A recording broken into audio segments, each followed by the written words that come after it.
ಮಾತಾಡ್ತಾಳ ಮಾತಾಡತ್. ಪುಟ ಏನ್ ಹೆಸರು ನಿಂದು? ನಿನ್ನ ಹೆಸರು ಅಂತ ಹೇಳು. ಅದ್ವಿಕಾ ಹೇಳ್ಬೇಕು. ಅದ್ವಿಕಾ. ಹೇಳಿ ಮೇಡಮ್, ನೀವು ಎಲ್ಲಿಂದ ಬಂದಿದ್ದೀರಾ? ನಮ್ದು ಪ್ರಾಪರ್ ಬೆಂಗಳೂರು ಮೇಡಮ್, ಈಗ ಮೈಸೂರಲ್ಲಿ. ಮೈಸೂರಲ್ಲಿ. ಹೇಗ್ ಗೊತ್ತಾಯ್ತು ಈ ಕ್ಷೇತ್ರ? ಹಿಂಗೆ ಸೇಮ್ ಫೇಸ್ಬುಕ್, ಇನ್ಸ್ಟಾಗ್ರಾಮ್. ಫೇಸ್ಬುಕ್ ನೋಡಿ ಫಸ್ಟ್ ವಾರ ಕರ್ಕೊಂಡ್ ಬಂದೆ. 5 ವಾರ ನನ್ನ ಮಗಳ, 2ನೇ ವಾರದಲ್ಲಿ ನನ್ನ ಮೊಮ್ಮಗಳು ಇದ್ದು. ಏನ್ ಸಮಸ್ಯೆ ಆಗಿದೆ? ಏನು ಸಮಸ್ಯೆ ಇಲ್ಲ, ಅದಕ್ಕೆ ಸ್ಟ್ರೆಂತ್ ಇರ್ಲಿಲ್ಲ ಓಡಾಡಕ್ಕಷ್ಟೇ. ಥೆರಪಿ ಮಾಡಿಸ್ತಾ ಇತ್ತು ಬೆಂಗಳೂರಲ್ಲಿ. ಆಮೇಲೆ ಇಲ್ಲಿ ಮೈಸೂರಲ್ಲಿ ಈಗ ಆಯುಷಲ್ಲಿ ಮಾಡಿಸ್ತಾ ಇದೆ ಕಂಟಿನ್ಯೂ ಆಗಿ. ಆಯಿಲ್ ಮಸಾಜ್ ಪ್ಲಸ್ ಥೆರಪಿ 2 ಮಾಡಿಸ್ತಾ ಇದೆ. ಈ ಕ್ಷೇತ್ರದ ಬಗ್ಗೆ ಹೇಳೋದಾದ್ರೆ ಇಲ್ಲಿ ಬಂದು ಏನ್ ಒಳ್ಳೇದಾಯ್ತು ಅಂತ? ನಮ್ಮ ಪಾಪ ಎದ್ದು ಓಡಾಡ್ತಾ ಇದ್ರು. ಅದೇ ಪವಾಡ. ಫಸ್ಟ್ ವೀಕ್ ಕರ್ಕೊಂಡ್ ಬಂದು ಅವರು ಇಲ್ಲ 3 ವಾರ ಇಲ್ಲ 5 ವಾರ ಬನ್ನಿ ಅಂತ ಹೇಳಿದ್ರು. 5 ವಾರ ಕಂಪ್ಲೀಟ್ ಆಯ್ತು. 2 ವಾರ ಮುಗಿಸ್ಕೊಂಡು ಹೋದ್ರೆ ವಾಕ್ ಮಾಡ್ತಾ. ಮೊದ್ಲು ನಡೀತಿರ್ಲಿಲ್ಲ.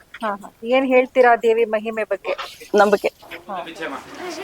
ಏನಂದ್ರೆ ನೋಡಿ ನಡೀತಾ ಇದೆ 2ನೇ ವಾರ. ಇಲ್ಲಿ ಬಂದು ಸ್ನಾನ ಮಾಡಿಸಿ ಸಾಕು.